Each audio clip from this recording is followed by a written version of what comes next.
Washington Journal continues. Congressman Ron Paul, Republican of Texas, serving his 12th term. Thanks for coming in today. Thank you. You have a bill that's getting a run-through in the House this week. Tell us about what it would do to audit the Federal Reserve. Well, it'll do exactly that. We will be once again, or matter of fact, for the first time, be able to audit the Fed. The Fed's never been audited. It's been around for 100 years, and their budget is much, much bigger than the Congress. You know, during the crisis, they generated $15 trillion worth of credit that they loaned out in secret. And the Constitution is very clear. Monetary policy is responsibility of the Congress. Oversight is responsibility of the Congress. But when they tried to clarify what Congress could do in the 1970s, they wrote a law that said, sure, you can audit the Fed except for some very important things like monetary policy and agreements with foreign banks, agreements with foreign governments and other central banks, and international organizations like the IMF. So my bill merely removes those prohibitions that allows Congress to perform its responsibility, and that is to audit the Fed and get transparency of the Fed. And under these conditions, it has become more important. Matter of fact, the American people are very, very strongly in support of this legislation. The details, as you mentioned, would require the GAO to audit the Fed's Board of Governors and 12 regional banks. It would require a follow-up report to Congress with recommendations for what to do, and it would have to happen within 1 year. Right. Well, the chairman of the Federal Reserve, Ben Bernanke, has some pushback on this. You got to talk with him last week as he testified before Congress. Let's hear what he had to say. There is, however, one important exception to what the GAO is allowed to audit under current law, and that specifically is monetary policy deliberations and decisions. So what the Audit the Fed bill would do would be to eliminate the exemption for monetary policy deliberations and decisions from the GAO audit. So in effect, what it would do is allow Congress, for example, to ask the GAO to audit a decision taken by the Fed about interest rates, for example. Now that is very concerning because there's a lot of evidence that an independent central bank that makes decisions based strictly on economic considerations and not based on political pressure will deliver lower inflation and better economic results in the longer term. So again, I want to agree with the basic premise that the Federal Reserve should be thoroughly transparent, thoroughly accountable. I will work with everyone here to make sure that that's the case, but I do feel it's a mistake to eliminate the exemption for monetary policy and deliberations, which would effectively, at least to some extent, create a political influence or political dampening effect on the Federal Reserve's policy decisions. Federal Reserve Chairman Ben Bernanke testifying last week. Here's the headline on Reuters. Bernanke slams Ron Paul's Fed audit bill. Well, I would expect him to, because he wants secrecy. When he talks about independence, he's talking about secrecy. And he talks about politics. I mean, it is a very political organization. What they can do is, he does not want the Congress to have oversight, but he talks to and works with the Treasury Department. He works with the executive branch, but the executive branch doesn't have the authority to manipulate monetary policy either. If he can give loans to private banks and private corporations in secret, how much more political can you get? And then be protected? He says the only thing that we want to have protection on is monetary policy. Well, that's what his business is monetary policy. He's the lender of last resort. He's the bailer out of last resort. He can spend $15 trillion off budget. And he said, well, we need to do this in secret. But the financial crisis has changed all this. I mean, that's ancient history. The Fed has been able to do that from 1913 up until 2008. But now the people want to know. They know how important it is. They're understanding how the Fed creates bubbles and how they claim they can come to the rescue and bail everybody out. And they need total secrecy so that they allow one company to go bankrupt and bail out the other company, bail out some banks, and then have no exposure and keep the information secret. I think that is ancient history. No, we don't have our way. We don't have a total audit. We don't have monetary reform yet. But the handwriting's on the wall. This system can't work. We've had an experiment, especially since 1971, when we went on a worldwide fiat dollar standard. It's never been done in the history of the world to have one single paper standard running the whole financial institutions, and that's coming to an end. I think when they look at the LIBOR scandal, our Fed was colluding with the European central banks in setting interest rates, and our central bank is always setting interest rates. That's their business. That's how they create money. But I think because of the failure of the policy, the transparency of the Fed is going to come, because it's going to become more obvious to everyone that the system cannot be maintained. We have a tweet that's come in. DFW Librarian writes in and says, everyone realizes Congressman Paul's bill won't pass out of the Senate and reach the president's desk, right? So it's last act in last hurrah tour, referring to the fact that you are retiring from Congress. Have you moved the needle on this? Have you gained traction? Well, I have other people talking about it. I would say yes. It's a big move. It's a big change. I've been talking about it for 30 years, but the last 5 years we've gotten about 100 times more attention than we did for the previous 25. Why? So, no, it's, and this whole idea of downplaying, say, oh, he didn't get him one and he didn't have monetary reform, and we don't have the full audit. But no, the knowledge is there. So why has it changed in the last 5 years? Because of the crisis and the realization that the Fed was responsible, because of education, because of the study of Austrian free market economics. Before, this was not well understood, but it's better understood now than ever before. And I think the other thing that's helped is the younger generation, for some reason, they're fascinated with this idea, and information is so much more available on the internet. And I have young people, I talk to a lot of them, and they're studying this, and it will change. Whether it's going to be changed before I leave Congress or not, most people realize, and I think she's correct, the Senate's going to give us trouble. But the attention keeps growing and growing, the understanding keeps growing. I work as much outside of the Congress, within the Congress, to change people's attitudes and understanding and help educate, because that's what you need first, and then the Congress will respond. And I think that's what's happening right now. The Congress is responding to the people waking up and realizing how important this issue is. Up until now, they always just said whatever the Fed chairman says, we'll go along with it because they always solve our problems. It's not going to happen for any longer. We'll go to the phones and hear from Sarah, who's a Republican in Edgewater, Maryland. Good morning. Good morning. It's such a pleasure having an opportunity to talk to you, Mr. Paul. I'm a very big critic of the Fed, and because of the crisis, I did a lot of reading about it.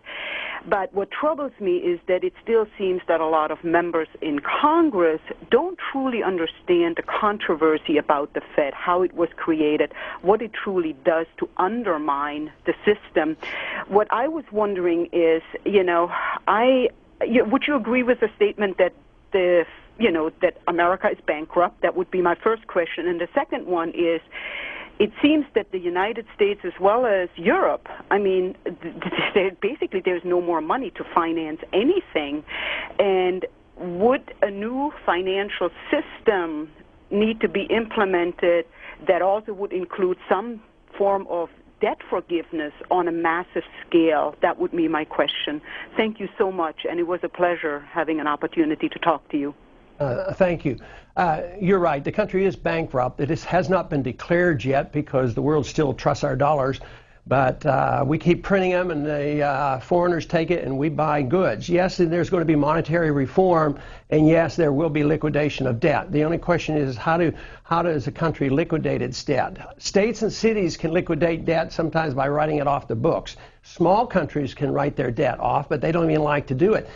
Spain and Greece should just wipe their debt off the books, but instead they're going to keep bailing out and pretending that they can salvage the system. But the ultimate goal of the Federal Reserve and all the monetary authorities is to get rid of the debt by reducing the debt in real terms, and that is just printing money. So if you have a national debt of $15 trillion and you devalue your currency by 50% and prices go up, you've just liquidated $7.5 trillion of real money. But that debt will be liquidated, but eventually the trust will be lost and there will be monetary reform. There has to be reform because countries have done this for centuries where they have to finally restore confidence. But there's no way you can keep confidence going into a system where all you have to do is print more money. This is why Congress is irresponsible, because they always know the Fed is there. If they had to borrow that money in the marketplace, interest rates would go up, and this would all come to an end. So the Federal Reserve provides the incentive for Congress to spend money. Some like to spend money on runaway spending overseas and militarism, and the others like to spend it on welfare, and they sort of get along, and then the Fed prints the money. But it's coming to an end, but exactly when that's going to occur, we don't know. But we are truly an insolvent nation, because if we had to pay all our bills today, it'd be impossible. A tweet from Wild and Wonderful: if the Fed did not control our monetary policy, it would be in the hands of Congress. Yeah, that's so much more comforting. That's the tweet. Well, that's an incorrect statement, because when we were on our gold standard, the Congress had a responsibility of guaranteeing that the dollar was as good as gold and that the dollar was a stable currency.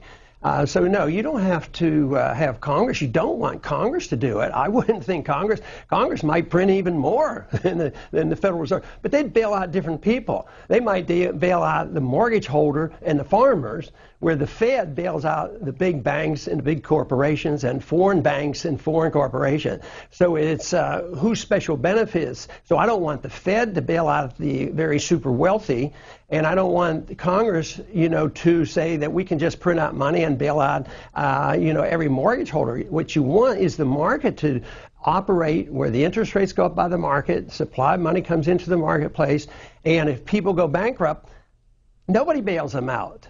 And they just have to write those debt off, and you wouldn't get these huge financial bubbles like the housing bubble and the NASDAQ bubble. That's all a creature of the Federal Reserve's monetary policy.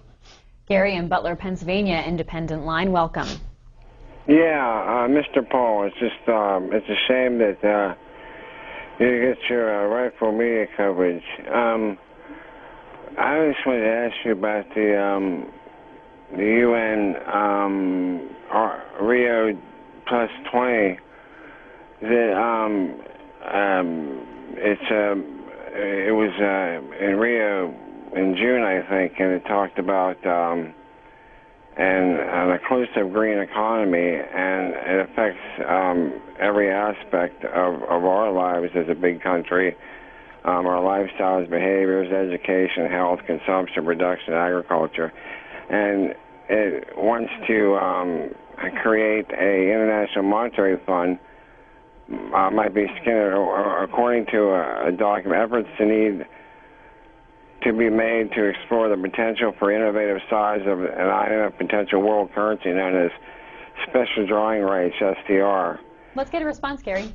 I think his concerns are justified, because I think those who manage the world financial system and those who manage our dollar, both nationally and internationally, know exactly what I'm saying, that this is destined to fail. So they're sitting around, trying to make plans on what it should be replaced with.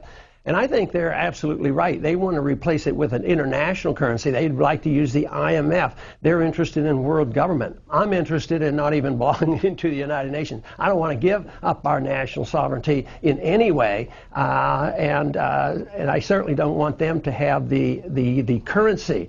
So this is the plan that they have, and I don't want our country going to war under UN resolutions or NATO resolutions. I believe in national sovereignty. I believe in our Constitution, and that if we want to influence the world, we should do it by setting a good example, but not allowing international governments, international banks like the IMF do the job that we in the Congress should be doing. Congressman Ron Paul, Republican of Texas, representing the 14th District. That includes Galveston, Lake Jackson, Victoria, and Freeport, serving his 12th term, also a presidential candidate.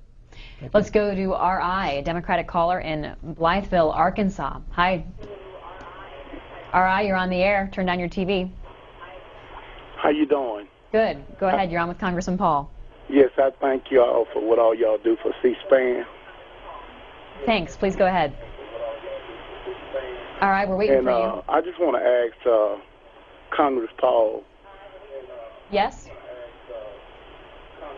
All right, state. Why not Mitt Romney release his tax record? Okay. Mitt Romney's Well, tax I've made a statement on that, and I think the American people would like to see that happen. And I haven't volunteered to instruct him what he should do. I try to instruct myself what to do. But I think the American people have asked for it, and I've made a statement that it would probably be helpful to him, to let the people know if that's what they want, since he's, the likely nominee for the Republican Party. Have you spoken with Mitt Romney? I have off recently? and on over the many months. I've saw him a good bit during the campaign. So Have you talked to him about endorsing him? Not directly with him. And do you have a plan for that you're willing to share with us? No, I have no plan. We still have a convention to go to. Well, tell us about the convention. We're getting some questions on our Facebook page asking what you're going to be doing in Tampa. Mark asks, will you be speaking at the convention? Whom will you invite to speak if you were scheduling the convention? Well, I am scheduling a rally before the convention, and that'll be on Sunday.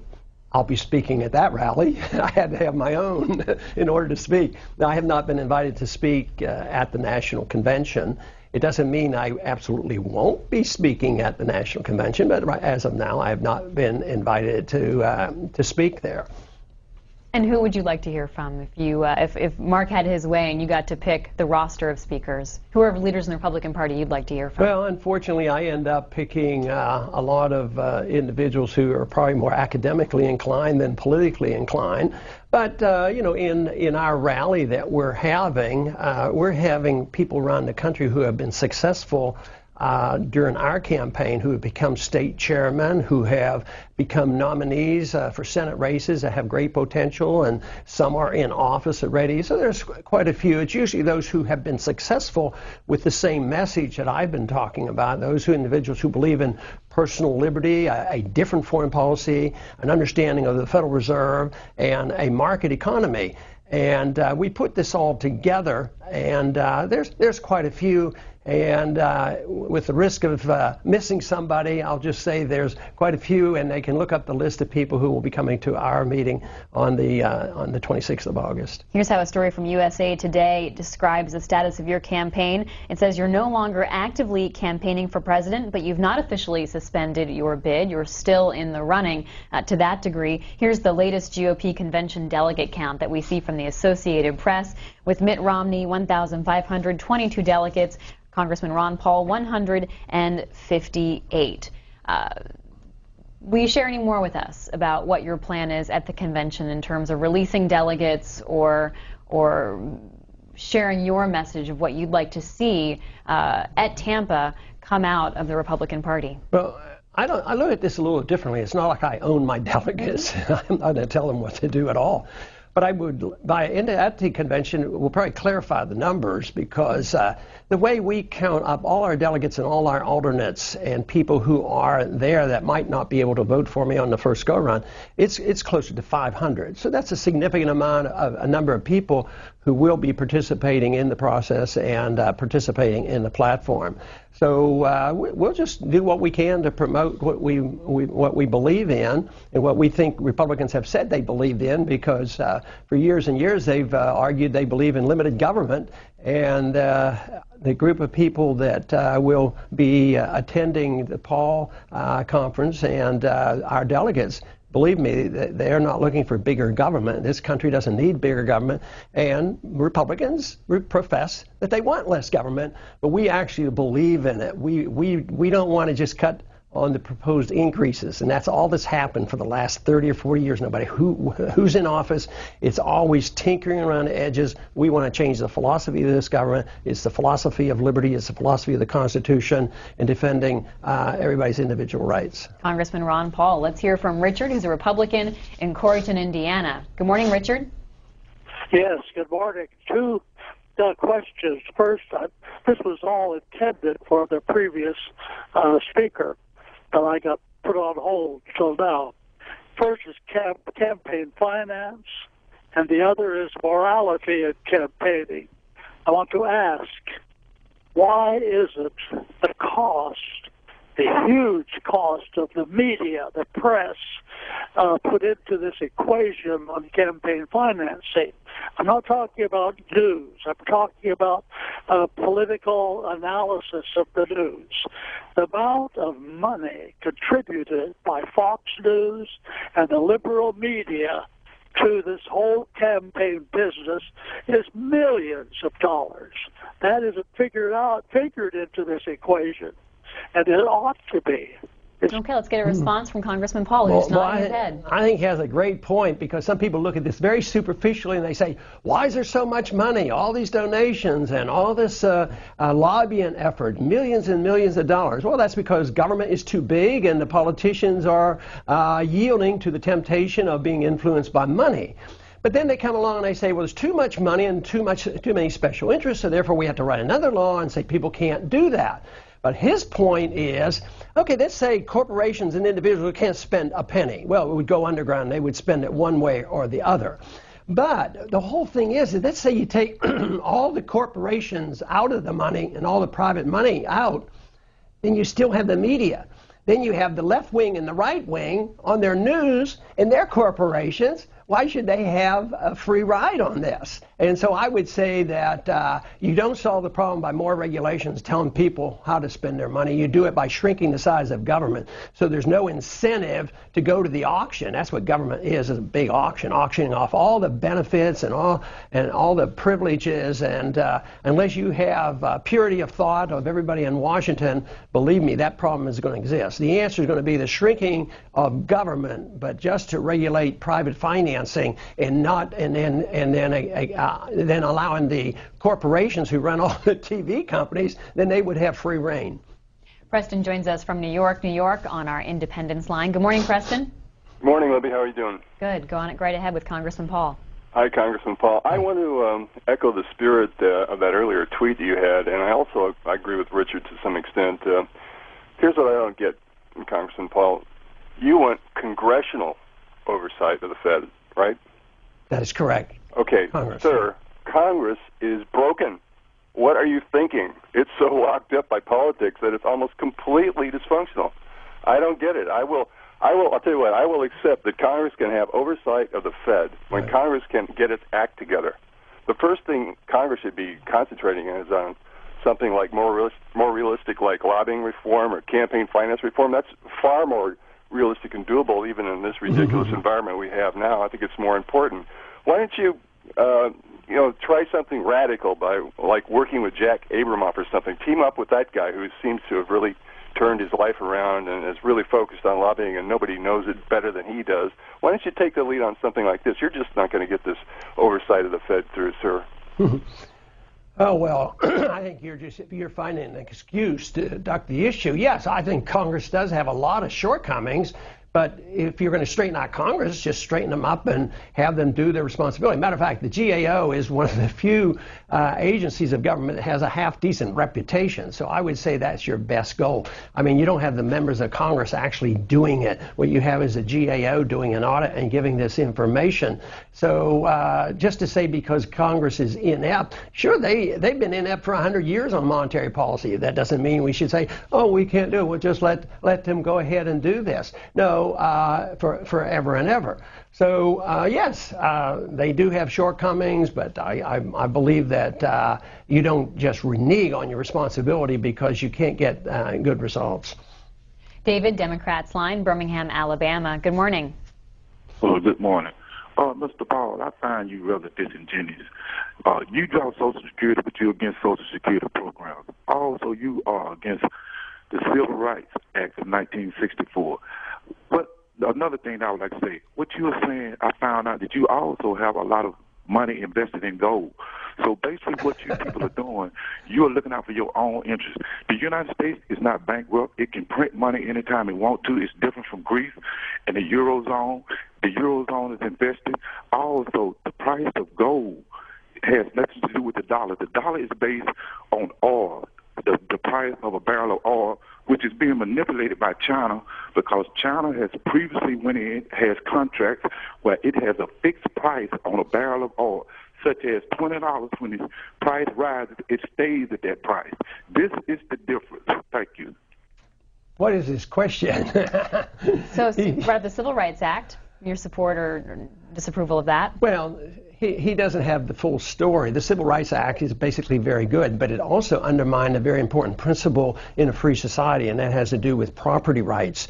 So the real problems in the when we had the civil rights crisis was the fact of the Jim Crow laws, and they should all have been abolished, because it's always government that gives us our problem in our race relations. I mean, just look at how the drug laws now are enforced. They're very, very biased against minorities, and I'm against this drug war, but if you really want to have fairness and civil liberties, you have to deal with the drug war. And why is the way out of proportion the people who are arrested and put into prison are minorities with drugs, way out of proportion on the use of drugs. But when you look at the problems, the government is basically the problem, even with the racial problem. First, it endorsed and legalized slavery, and then it comes along, and it was the Jim Crow laws that provided the integration. Who was the biggest segregation? It was our military up until after World War II. So all I want to do is get rid of the government, get out of the way when they create these problems of racism. But you can't do this by invading somebody's private property and say, we're going to tell you what you can do in your own houses, what you can do with your own liberty. So you do not throw out all property rights in doing this. You throw out all the bad laws and the protection that has been given. But this whole idea about gold and all, the gold is something that is in the Constitution. It's never been repealed. It says only gold and silver can be legal tender. So say that I'm somehow unpatriotic or distant. He sort of likes the system. He thinks he's going to help poor people. But he's the one, this attitude is the one that bails out the big banks. These are the ones that gave $15 trillion. And the middle class lost their jobs and they lost their houses. So if you care about the middle class, if you care about poor people, you got to understand the monetary policy. You don't want a system that bails out the world, bails out the banks, and bails out the military-industrial complex. That's who gets all the money. So I think a little bit more investigation would reveal a great deal of enlightenment for people who have those attitudes. Our caller also brought up Social Security and whether or not you support it and yet draw upon it. No, I wouldn't have voted for Social Security, and I offer young people a chance to get out. I think people should, and young people want to get out because they know it's a bad deal. And people who have paid into it, it's their money. It was put in, it was supposed to be returned to them at a certain age. It wasn't an income tax. So if you want to take some of your own money back, I don't see any problem with that. The system, though, is not a workable system. We'll come to end. That's why I would like to see young people be able to opt out of it. And that is my argument. And I think that it's nothing more than getting your own money back that was promised to people who was on that paid into the Social Security system for a long, long time. Since our caller brought up the Civil Rights Act and you responded to that, here's a story from Huffington Post earlier this year. You said that the Civil Rights Act of 1964 destroyed privacy, and your criticisms of that. That's what I was talking about on private property rights. I mean, is this a symbolic issue, though, that gets you into hot water because of the legacy the Civil Rights Act has left? But it's the principle and consistency that gets me into the very good position that I'm in, where people respect me and they know that I will argue consistently for the cause of liberty and for the Constitution. So every time people turn around and say, during the campaign, we'll say, Ron, we love what you're doing. This would be conservative Republican. We love what you're doing. You're such a good fiscal conservative. But, you could really get somewhere if you would just drop this idea that you shouldn't go to war unless you have a declaration. We want you to be more militant. And they said, if you just change your foreign policy. I said, well, the consistent argument is that you defend markets, you defend civil liberties, and you defend the Constitution. You don't go to war and tell other countries how to live. So it was this very issue that people claimed was hurting me is the reason that people will come out to the tune of 6,000 and 8,000 people on college campuses, because they know that I'm not going to send these young people off to war or tax them forever or run up the debt to fight wars that are undeclared, unwinnable, and just look at all the countries that we're in. That's why they they want somebody to take a consistent viewpoint, and for some reason, delightfully so, the young people seem to respect that. Let's hear from Richard, a Republican caller in Middletown, New York. Good morning. Good morning. Yes, sir. Mr. Paul, I want to thank you for your service as a veteran and as a doctor.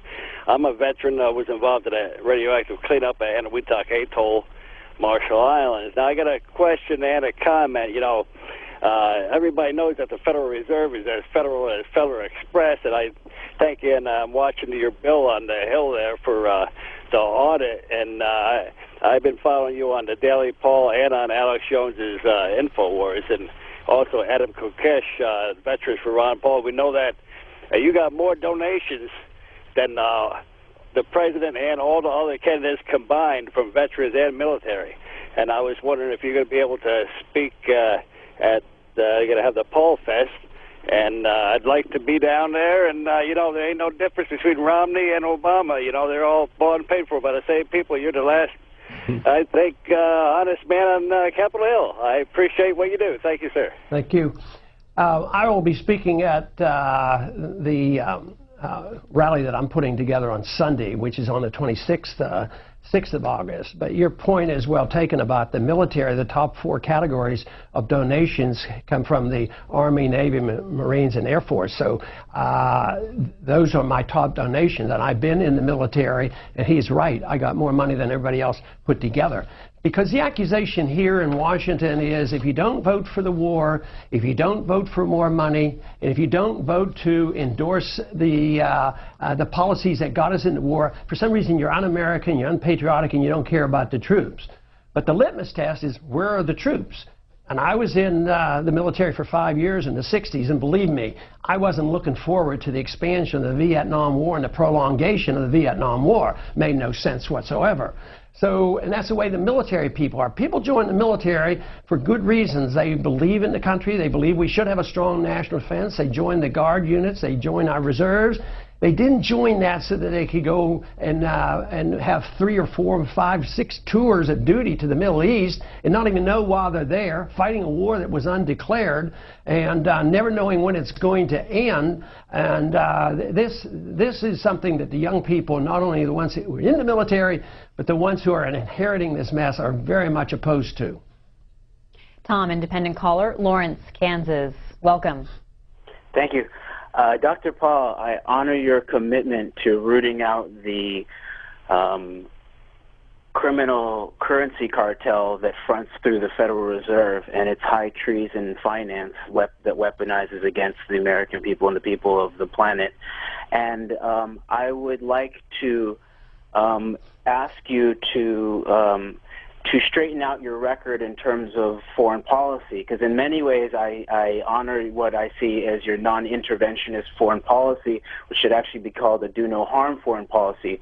But as we know, every single war that is started by the United States of America is done through fraudulent and deceptive initiating events. And so this era, it was September 11th.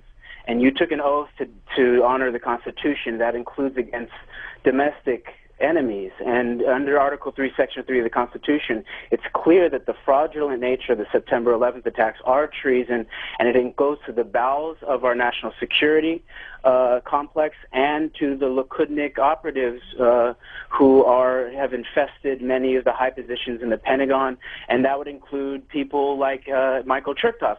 Let's get a response from Congressman Paul. Do you think that 9/11 was a domestic event, as our caller is claiming? No, I don't believe that, but I don't believe the commission helped us. I believe the commissions, whether they're assassination commissions, you know, the Kennedy Assassination Commission, or whether it's the commission, 9/11 commission, I don't think they're set up to get information and really settle this. I mean, he has strong beliefs, and I am morally, you know, I don't have the information to get to the point where he is. But I am at a point where I don't trust commissions, because who was punished? What about the individual, say the FBI agent that reported numerous times, if not dozens of times, that why are these people learning to fly airplanes but not land airplanes? And he kept saying there's something suspicious of this. It was totally ignored. But nobody goes through with this and finds out, well, why was nobody punished? Sometimes individuals, when this is pointed out, they get promotions. So our big problem is depending on some of these commissions to sort it all out.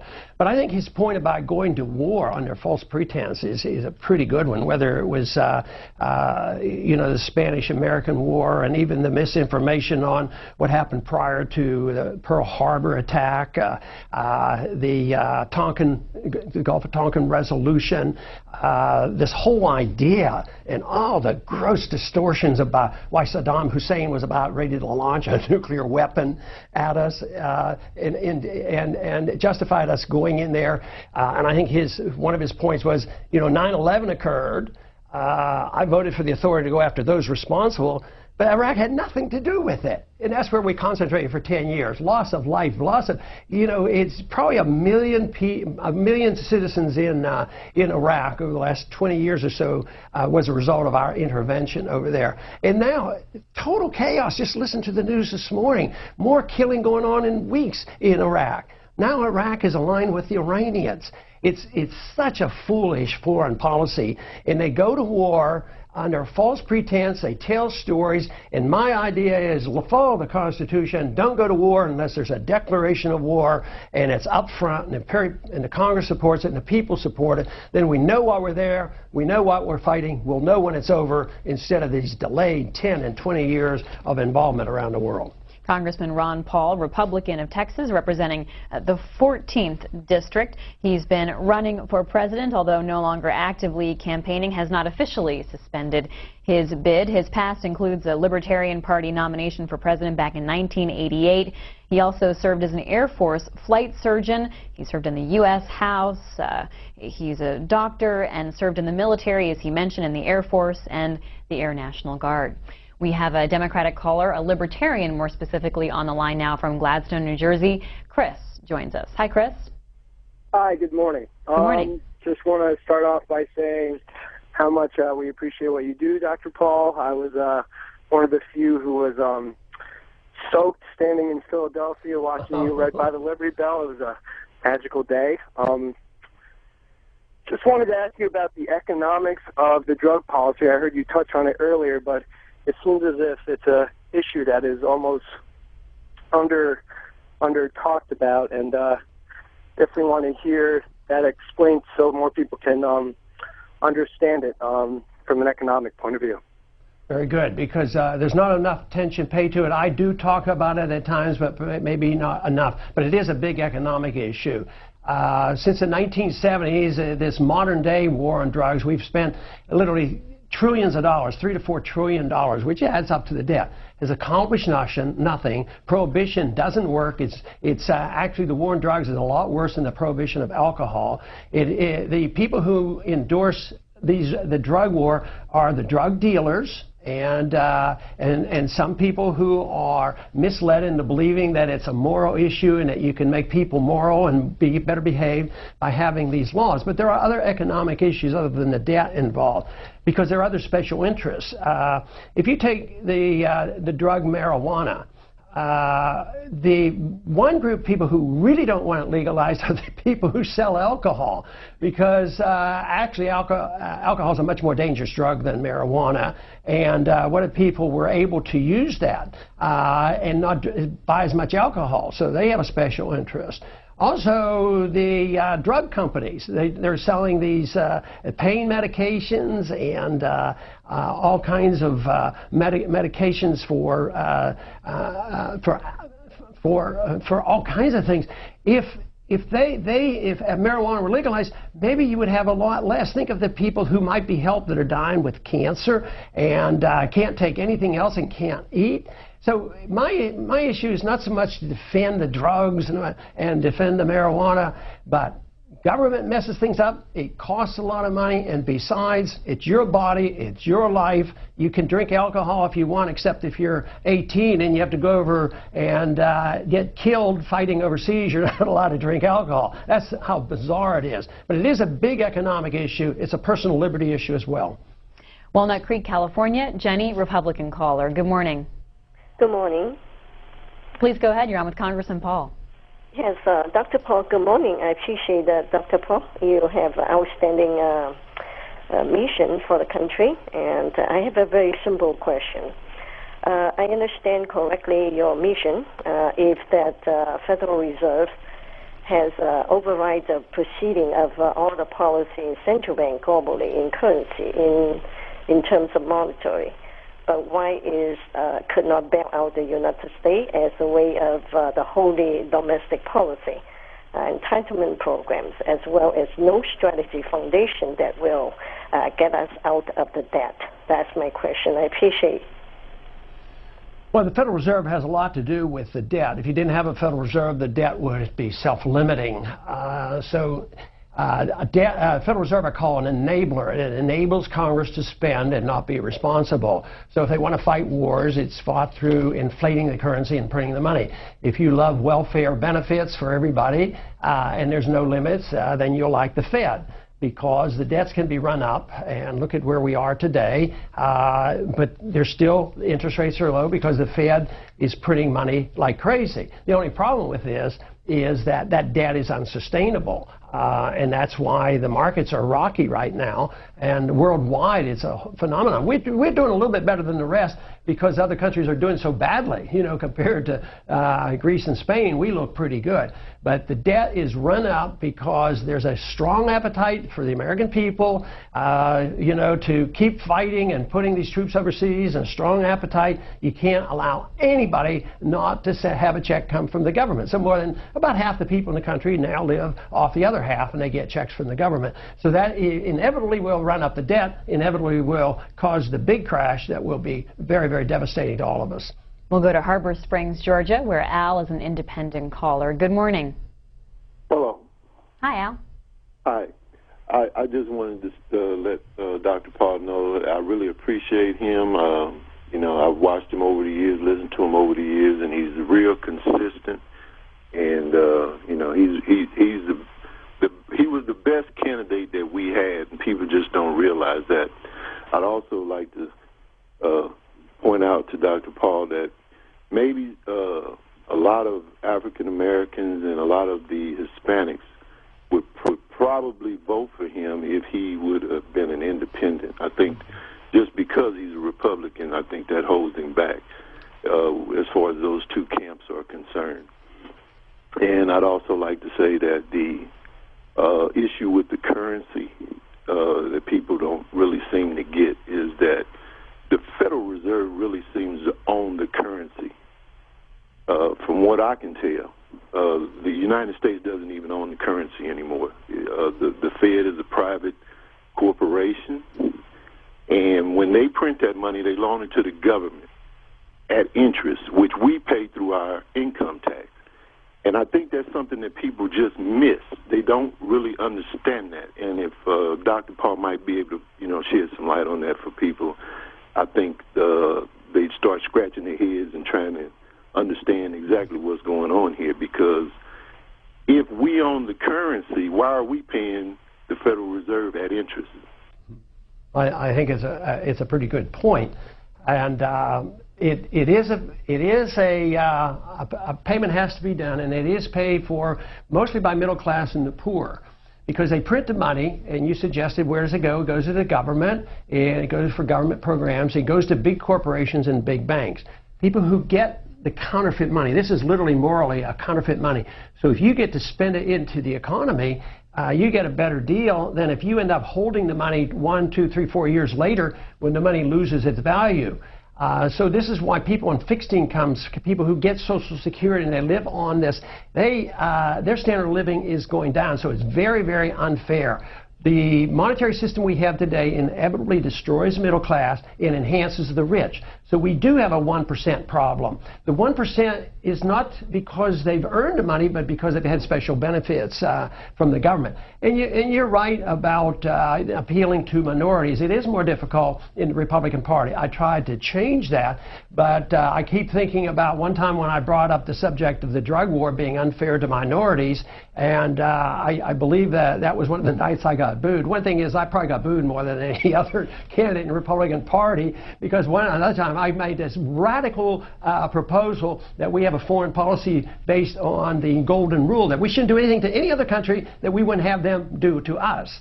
But it turns out that I do know that I get a lot stronger support from minorities, black and Hispanics and others, on the foreign policy issue. And I think it's because the draft has been unfair to minorities in the past, and even today, minorities sometimes are forced into the military because of economic reasons, and they end up carrying an unfair burden as well. So they like the idea of foreign policy and also on the drug policy.